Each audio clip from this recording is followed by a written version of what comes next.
The 2024 Democratic National Convention was a stage for many powerful moments.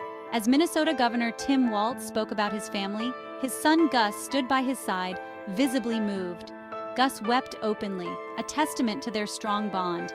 Instead of understanding, conservative commentator Ann Coulter mocked Gus's emotional response. Her insensitive words drew immediate condemnation. Gus, as the world learned, is neurodivergent. This incident sparked a conversation about empathy and inclusivity. It reminded us of the importance of understanding and embracing neurodiversity. Gus Walz, thrust into the spotlight by his father's political career, quickly became a symbol of something much larger than himself. He embodies the spirit of authenticity, unafraid to express his emotions openly and honestly. In a world that often pressures us to conform, to hide our vulnerabilities, Gus's willingness to be his true self is both refreshing and inspiring. Those who know Gus describe him as a kind, compassionate young man. He approaches life with an infectious enthusiasm, finding joy in simple pleasures and embracing the world with open arms. His neurodiversity, far from defining him, is simply one facet of his multifaceted personality. It shapes his perspective, influences his interactions, and adds a unique richness to his life's journey. Gus's story reminds us that there is no one right way to experience the world. Our differences, whether neurological, physical, or cultural, are what make us unique. They are not something to be ashamed of or to hide, but rather something to be celebrated and embraced. The term neurodiversity encompasses a vast spectrum of human experience. It recognizes that our brains are as unique as our fingerprints, each wired in a way that influences how we process information, interact with others, and navigate the world around us.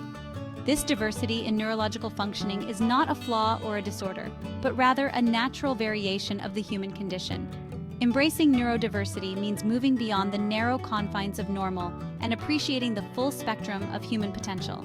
It means recognizing that individuals with autism, ADHD, dyslexia, and other neurological differences possess unique strengths and talents.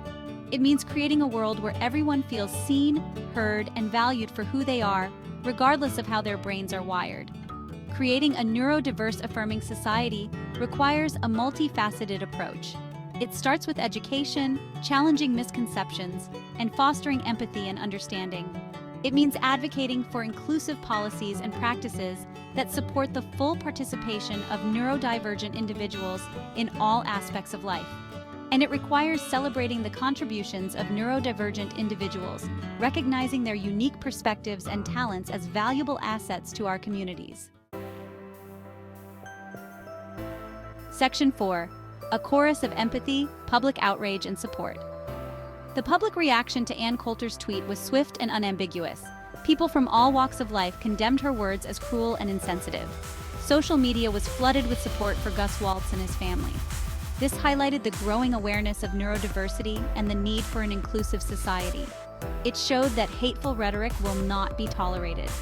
The public's willingness to stand up for the vulnerable offers hope in a divided world. Section 5. Building a more inclusive world, lessons from the backlash. The controversy surrounding Ann Coulter's tweet, while deeply unsettling, offered a valuable opportunity for reflection and growth. It forced us to confront the uncomfortable reality that prejudice and intolerance still persist, even in seemingly progressive societies.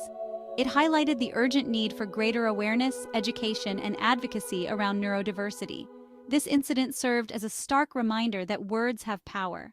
They can wound deeply, particularly when directed at individuals who are already marginalized or vulnerable. It is our collective responsibility to use our voices to uplift and support, to challenge hate speech and discrimination, and to create a world where everyone feels safe, respected, and valued.